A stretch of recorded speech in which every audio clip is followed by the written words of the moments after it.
Okay, our biggest base to date. We had the Supply Depot 6930 a while back. And now we have the Cosmic Laser Launcher 6953 to continue on with our 6950 to 6959, and every one of those numbers has a set to it. So it's taken me a while to get to 6953. This was Futuron. I never owned it.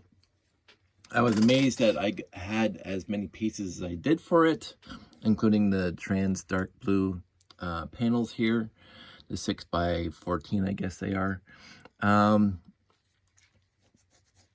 There's a reason why I don't like Futuron. Okay, there's a reason why I like Futuron the least. I gotta very, very, very careful when I say that. There's no bad Lego. I keep on saying that. But I like the Futuron the least. Except for the monorail. This didn't sway me of my opinion. It wasn't the worst that I've experienced from Futuron. I've never built this set before tonight. And you can tell I never built this set before tonight because I didn't have the pieces for the set tonight. No, I think these pieces, the trans dark blue panels with the big X and the lines on it, only came in the set. I didn't bother looking that up. Because I got all these panels that I haven't used yet. Right here, and the 200, which we did a few weeks back, and then the stickered ones from the Spirus or the Unitron monorail, blah blah blah. We'll get to that soon, and some blank ones that came in various other sets. So 6953 Cosmic Laser Launcher Futuron came out in 1987. I was 20. I didn't buy too many Futuron sets while they were on in the stores. I think I bought maybe one or two small ones, and I honestly can't remember which ones right now, but I honestly want to say I never bought any Futuron. But I think about that little black one, the black space guy. I think I have it around here somewhere. It doesn't matter. I don't recall, besides that one, buying any other Futurons sets, and I can't find it, so it's somewhere lost in my vast collection of classic space that I have on display. So it came out in 1987, 193 pieces, 3 minifigs. So I know I didn't own the set because I could only find 2, and I know they didn't give them the set. So I have a red one here and the yellow one that's inside the oven. When I call it that. The other pieces I was missing, besides the one red minifig, Futuron minifig, is these are supposed to be black with white stripes, 1x4 black brick with white stripes. I don't have those at all. I thought I might vaguely recollect years ago that I was sorting out one time and came across one, but I couldn't find it, and I'm not putting any effort into it to try to find it. Also, these little wing plates in trans blue. I do not have any. I don't think I used them in the layout. I don't think I used them anywhere. I don't think I made anything that has trans blue wing plates like that. So I just substituted white and be done with it. The other 2 pieces up here, this little piece up here, this little doodad up here with all the studs on 3 sides and blah, blah, blah. That's usually a robot torso. That's supposed to be white, and I didn't have any white at all. I used all the white up in my Blacktron 2 over there. So, I mean, I could take a Blacktron 2 apart and put the pieces there, but I'm not going to bother because, again, I like Blacktron 2 more than I like Futuron. So, I just substituted black there. So, those are the pieces I was actually missing. Every other piece I have, including the print of white with black striped tiles, the control consoles, the rest of them are just really standard pieces. The other thing I was surprised I didn't have in this room, and I know why now, is actually I didn't have a 32x32 gray base plate. I do own several 32x32 gray base plates, just a standard base plate without craters and without roads on it, but they're all in the layout. so they're all part of the buildings and stuff that go in the layout. So I just found a couple of my cut ones. So I have 2 16x32s. One of them is an original 16x32. One of them is a cut, but I took a 48x48 base plate and I made a whole bunch of 32x32 base plates, and the leftovers I made into 16x32s and 16x48s. because again, whatever. It's Futuron. I'm not too worried about it. I could have brought out my light belay base plate by 32s by 32 because I got a stack of those for some strange reason. I don't know how I acquired a bunch of 32 by 32 light belay base plates, but I did. But I decided to keep with classic grade and just use 16 by 32s. And when I was building this, I wanted to be pleasantly surprised. It's kind of cute. It's kind of a very, very, very scaled down message intercept base. It really is. With the mechanism to open up the bay doors. Basically, you turn this guy and it opens up like that, and it lifts up the rocket, as you can see in the middle. And it goes to this part, and then I guess the rocket's supposed to take off. Okay, see? This is identical to how the message intercept base works, except the message intercept base does it a lot cooler. So it really does. This guy, like, is super meh. Like, again, it looks like an oven with a rocket strapped to it. Look, this guy's in a dishwasher or an oven. Hi, guy. Hi, how are you? You know, I don't know. It looks like they just threw this thing together, and the panels fold down, and then they got the search and rescue vehicle that this thing is supposed to go into here. I think these panels are supposed to go out, I guess. It locks into place like that, so it doesn't move around, and it brings it back. So it's a this is a launch vehicle. Whatever you want to call it, it retrieves, a launch vehicle retriever. Yeah, whatever. It's again, this thing is singularly uninspired. Like, it really is completely uninspired. The front end's kind of cute with a little panel up there. Again, control panel, important. But the rest of it is like really, really uninspired. This guy, the oven with the rocket, I don't know. I honestly, straight up, I would have added a 2x2 by 2 cone here to separate this from that, make it a little higher, but I don't think that would have fit in, maybe. I don't know. The other thing that I have a problem with, basically, most of these sets, including the 6, 9, 7, the 6, 9, 7, 1, which we'll get to in a bit, and even the message intercept bases, there's no way for a guy to, in universe, climb up to here. And remember, these things are not rocket packs, these are air tanks. So these things, whether they jump up here, is there no gravity here, so you just jump up? There should be some ladder or stairs or something to get from down on the ground level up to this thing here. Putting these trans blue around the consoles and the consoles turn, it's kind of cute, kind of a waste though.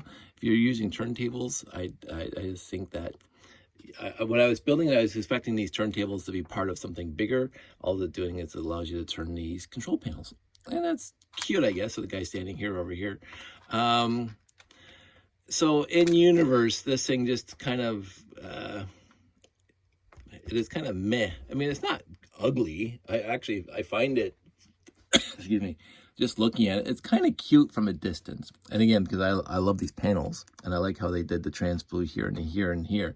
So it looks kind of cool, but it's very, very, for a big set, for a big base set, it's limited in what it does. And just like the message intercept base has like a bunch of moving parts, and it does this, but it does it much cooler. So the rocket, man, the mechanism cool, because again, they reused it. The looks of it, not bad, but when you get the details, you have these 2 control stations, and basically you have the entire platform, and that's it. So the 2 control stations, and there's nothing else on top of this platform, all the way around, except for now the mechanism to lift this thing up and down. That's the hand of God doing that instead of the in-universe. So the rest of this platform is empty. Nothing on it. Not even like a rack to put the tools on like it has in the message intercept base. This it's kind of cute. I don't mind these pieces at all. I honestly think I have another gray Walker instead of this set. I don't think I have this set at all in my collection, but I have another gray Walkers. I have found 4 black panels, but I didn't find it 4 light trans green panels spares, and I don't know why, but maybe these black panels came in other sets too. The 4 wing plates, the 10 by 10 with notch and corner cutout. Excuse me. I had some chips right before I started this video, and they're like salt and vinegar. So they're wreaking havoc in my throat. The 4 wing plates, fantastic. Like the second I started pulling these out, I said, maybe I'll make a Renegade in white, just to see if I can. Because a white Renegade might be kind of cute. So the parts in this set, okay, overall pretty good. Again, if you had the black 1x4 with the white stripes, really cool, because I think it only came in a set. I don't have them. Panels here with labels on it. The 2x2 white with black stripes on it, really cool to have. The panel here with the white X and the stripes on it, really cool. Even the rocket, thrusters and stuff. Good pieces, and if these were in trans blue, really nice. I don't have any, so oh well. The minifigs, I will say this about Futuron. I adore the minifigs. I don't know if I said that yet. I absolutely adore the minifigs of Futuron. It was a good upgrade to Classic Space. They go from Classic Space to the Futuron minifigs. And for me, that even adds more to the disappointment. Because the minifigs is a step up from the Classic Space sets, or the Classic Space figs. So for me, I was hoping that the Futuron sets were a step up from the Classic Space sets, because the evolution from the 3-digit numbers, the 918, 924, 928, the command center, all that, blah blah blah, and then you get into 69870, the Beta 1, 6971, the other station, the 6980, the Galaxy Commander, 6985. The sets got better and better and better because they get cooler and cooler and cooler parts, right? And so from 1978 to 1985, say, the Classic Space was just a evolution of fantasticness. I mean, there was a few misses in there, but not too many. And they just evolved on the building technique. The Gamma 5 is just a gorgeous set, straight up. It's a gorgeous space set. The mid-range sets, fantastic. Even the larger sets, really fast. And of course, I've done most of them. And I pointed out what I consider to be flaws in them. But overall, the Classic Space sets from the Galaxy Explorer on to the 6985, you can see there's an evolution, but it maintained the logo, the minifigs, blah blah blah. They added the yellow in 1982. They added the black and blue in 1984 and 1985, somewhere around there. So it's just not just the red Mike guys anymore, and it just kept on evolving, and then boom, Futuron shows up, and they come up with this set. These guys.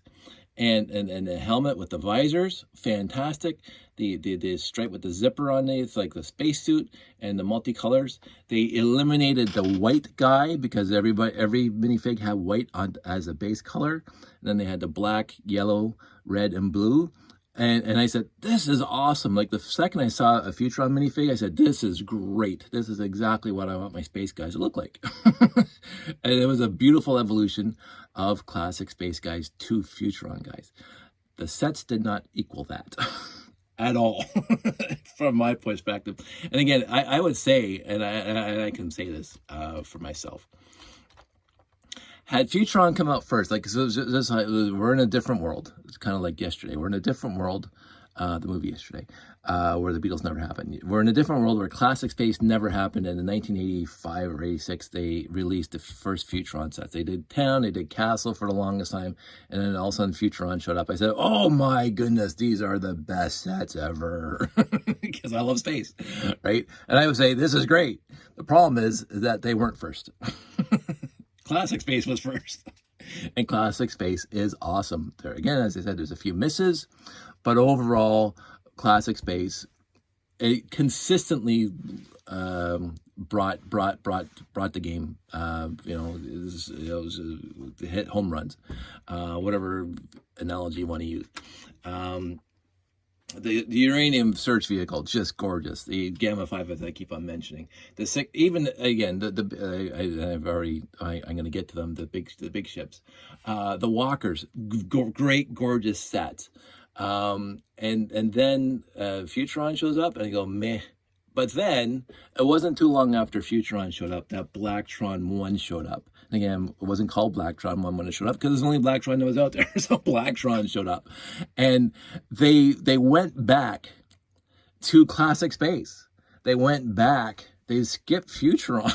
they for me, they based their models on classic space sets. The Renegade it looks like, and I've done it, and it's up there somewhere, and I'll get to it when I do my review of the Renegade. It looks like it would fit right in if you just recovered it, rescreened it, retinted it with classic space colors. It looks like it would fit right in with the classic space series after 1982. And the Batrax looks like it came out of classic space if you recolored it. And I did. So it doesn't look like it was, they don't look like Futuron at all when you make them in classic space colors. They look like classic space sets.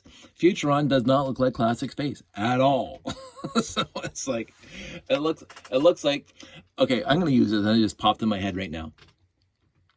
If you are a Star Trek fan, like an original series fan, like I am, because I grew up on the original series, because again, I was born the year after Star Trek premiered on television, about 9 months after the show premiered on TV. And I'm not reading into that. I actually wasn't, but I keep on saying it was pretty close to 9 months after the September 8th, 1966, when the show premiered on television, that I was born. I won't talk to you what my parents were doing that night, family show. Anywho, so Star Trek 1967. So I was, for my earliest memories, laying on the living room floor next to my brother, just watching TV. And my brother, 3 years older than me, already knew about Star Trek because reruns. And so he watched Star Trek, so I watched Star Trek. And I will say this, my memory is faulty at the best of times. But the two first episodes I remember ever watching of Star Trek, and I remember it to this day. We're laying on the living room floor in the old house in Winona, on the old gray carpet and the green carpet, and we had the old, I don't know what, RCA Zenith wooden console TV in the corner of the living room, and Arena was my earliest recollection of a Star Trek episode was watching Arena. The one with the Gorn. I think it's the one with the Gorn. I'm quite sure it's the one with the Gorn. Yeah, because the Gamesters are Triskelion is the other thing that has an Arena, but that's a completely different episode. So Arena with the Gorn, I remember that. But I also remember the Metrons, the Wild West, Spectre of the Gun, I think it's called. I vaguely, I usually remembered Star Trek episode titles of the original series, but I think it's called Spectre of the Gun, where the Meltrons, whatever, zapped Kirk, McCoy, Scotty, and Chekhov to the Wild West scene, where basically it was a facade of all the buildings, and it was a red screen in the background, so it wasn't like the real town of the Wild West, it was kind of a facade of the Wild West. That's what Futuron reminds me of. It's all facade. There's no depth to it. And this is my analogy now. This is a roundabout way of me bringing in Star Trek and referencing how Futuron never seemed to, and yet we got in the huge debates. Dave, my good friend David, and other people get into huge debates about how classic space started leaving gaps in their cockpits, which drives us crazy. But Futuron completely leaves things completely open. Again, the message intercept base is identical to this, so it has no depth, it has no enclosures to it. But this thing looks like a facade, like it's missing everything else that's supposed to be here. Like it's just it is three-dimensional. It has depth to it, but it looks, if you look at it, it's two-dimensional. There's no backing. There's no this way. There's no walls this way, right? No walls this way. It's all this way and the horizontal plane. So That was my way of bringing in Star Trek and making my review a little bit longer and talking about my favorite show ever. So I just thought about that because when I was looking at this, I remembered that Wild West scene in Spectre of the Gun. And again, I could be wrong on that, but I'm quite sure I'm right. But if I'm wrong, I'm wrong. But it's the one with the Wild West and the OK Corral. Which again, I remember that's the second episode I remember watching, and I probably watched a bunch of episodes between Arena and Spectre of the Gun, but those two stuck with me since I was 4 years old. Now I've seen all the episodes a million times of the original series, and those two are not even in my top 10 favorite episodes. But those are the ones I distinctly recall being very, very young and watching on TV. So anyway, that's just I had fun building it. I will say that. Great time building it. I love these. I've always loved these supports. These supports are really cool. Again, just like the message intercept base, by the way. So, there's a lot of similarities between this and the message intercept base, except the message intercept base is bigger, better, and better. So, better, bigger, better. If you have it, I'm not fault. I mean, it's a really good parts pack. It's a really solidly fantastic. The stanchions, the supports, the 45s, these things, the pieces here, all the tiles. There's a lot of wonderful pieces here. But as I say, you look at this thing and you say, they just called this in. They honestly just called this in. There's nothing here that looks like space at all, or like it was inspired at all. It's a 4x6 plate with bricks on it to hold the thing. Now, what could they have done? I don't know. Dave, you're really admonishing these guys, but could you have done better? I don't know. So I really don't know. When I was building it, I honestly thought these things were going to be slide outs or something, because usually when you see a 1x8 tile, it's something that slides across them. Again, like the message intercept base. But there was nothing here. It's just a landing strip, basically, to back this guy in. Beep, beep, beep. And then the thing goes back up there. So, again, it's the minifigs, utterly, beautifully fantastic. It was a great evolution step up from the original classic Space Pigs. The building itself, building it was fun. I'm going to say that. I liked building this. Because I always like playing with the supports and building the supports and figuring out how they're going to get all these pieces kind of together on these wing plates. Fantastic. This little part here, this little step up here on the inside, wonderful to build. This mechanism, again, it was repetitive from the message intercept base. Overall, I mean, it has its differences in the message intercept base. And it has this funky little part down here, which is basically a 2x2 plate. With that big stick in the back. And I think they used it in the train sets to make the signals for the train lines. And they put that little lattice piece, the 1x16 or whatever it was, the lattice piece going up. I think I have one, maybe two of those lattice pieces. I kept them separate. And of course, I won't be able to find one now to show you. But they came in the 12-volt train sets for the signal lights and all that crap. But I think they use this 2x2 with this upright on it. It's a fun piece, and I have very few of them because, again, I didn't collect a lot of space or train sets.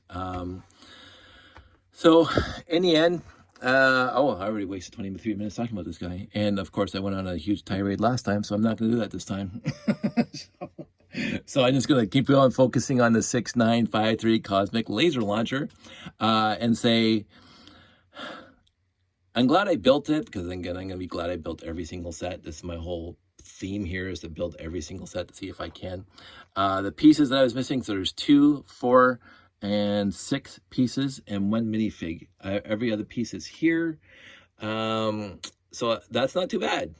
Again, I am counting the 32 by 32 because I know I have them, and you guys know I have them because they're in the layout. Actually, there's one right there. Oh, that's a 60 by 32. So I'm going to wrap this up. I don't know if I'm going to do the Renegade tonight, because that's going to be I don't know if it's going to be a long one or just a huge love letter to one of my favorite classic space sets of all time. That wasn't classic space. But 6953, it's a meh. It's not a miss, but it's Futuron, and this is why, and I went over my details as to why I don't appreciate greatly the Futuron line. It always seems woefully incomplete and woefully called in so many ways, when it had the potential, because it had all the pieces of the classic space, and yet better pieces. And it had, and I will say this, I love the color code, the color choice for Futuron, the white, black, and trans dark blue. I thought that was very inspired for space. It reminded me sort of Space 1999, which is white, beige, a little bit of black. The Eagles, like, if I was amazed that an eagle did not show up at all in Futuron. It's very, very strange to me. Or something similar to an eagle showed up in Futuron. But I do find, and I've said this consistently as I keep on building them, they are uninspired. They have cute things. And I will say it again, I understand the evolution of everything. This is, I believe, the first time they did this kind of opening up of the thing. And they knocked it out of the park with the message intercept base. They did the, this guy, oh, I'll bring him down. Should have brought all these guys down first. This guy, get in here. They had the steering mechanism, right?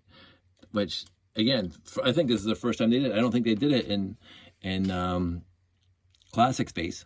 I can't remember a set that did this in Classic Space, because they did it in Space Police 1. Really, really cool mechanism. Really, really cool steering mechanism, right? But the set itself, again, first time, and I get that. I get the first time is usually the worst time. First time is usually the worst. The first kick at anything, the first time anything gets attempted is the worst. But it was across the board. Every single set, again, except for the monorail, but that was awesome. So anyway, I'm going to shut up now about this, and I'm not going to waste any more of your time on talking about it. I'm going to wrap this up. I'm going to say, get it if you want it. It's got really cool parts. I'm doing it to be complete. I'm going to keep it together. I don't know if I'm going to order the parts to complete this. I've been keeping track overall of the parts that I've been missing, and surprisingly, not too many. But I honestly, it's not that I don't care. It's just I don't care too much. So we'll wrap that up. We'll leave it at that. So there it is, the Cosmic Laser Launcher, 1987, 193 pieces, 3 minifigs, one's in the oven. And I'm going to say goodnight, I'm going to say goodnight, Gracie. Just because I'm in a good George Burns mood today. You guys all stay safe, take care, and I will talk to you soon.